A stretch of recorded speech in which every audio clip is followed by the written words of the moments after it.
Good morning, Scott Center, Bayside, Blue Oaks. Now I'm going to ask you a question today you've heard 1,000 times, but I want you to answer it because it has a lot to do with what we're talking about today. How are you doing? Now, for some of us, we're answering that question, hey, things are good. Everything seems to be in the right place. For others of us, if we're honest, we're not so good. We've got some financial difficulties, or maybe we've got some medical issues. Maybe we've got some kids who are emotionally or spiritually going sideways. Or maybe we've just had it with the tension in our community, our world, our politics, and we're emotionally or spiritually spent ourselves. Things are not so good. You know, David wrote some pretty radical words in Psalms 118. He said, "This is the day the Lord has made. I will rejoice and be glad in it." Now, this is a perspective type of passage. It's, life is short, so this is the only day that's guaranteed to us. So don't waste it. Make the most of it. But the question is, how does David say for us to rejoice in a day that may not have anything to rejoice in? This is where you have to take a little deeper dive into Psalms 118 and what David was saying. Because when David wrote this passage, he wrote it from a place of incredible adversity. It's not written when times are good, but it's actually written when times were really, really hard.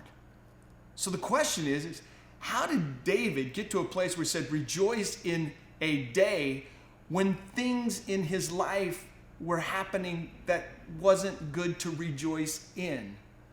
This is where you have to take a real deeper look at the life of David.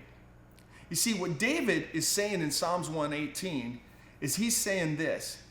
He's saying that we rejoice in this day not based on the circumstances of our present, but we rejoice in this day because of God's faithfulness in our past. You see, when David's writing this passage, he's reminiscing about all the times that God had been faithful to him and brought him through multiple situations. And so when David says, I can rejoice in this day, it's based in God's faithfulness to him in the past, not on his present circumstances. So here's the thing that I just want to encourage you with today. It's this. It's the same God that was faithful to David in his past, which gave him the ability to rejoice in his present, is the same God that's going to be faithful to you today, no matter what circumstance you're in. And you know what's even more amazing about that? Is that when we understand God's faithfulness in our past, then surely we can rely on him to be faithful in our future, correct?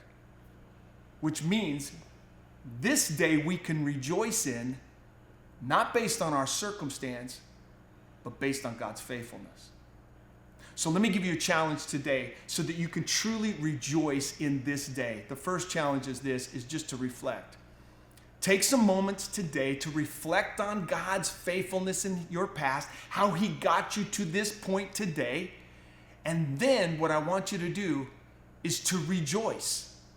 Because when we rejoice, we're not rejoicing about our present circumstance, but we are rejoicing because God will be faithful to us in our present circumstance.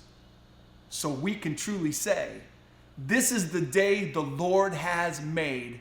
I will rejoice and I'll be glad in it. God bless you and have a great day.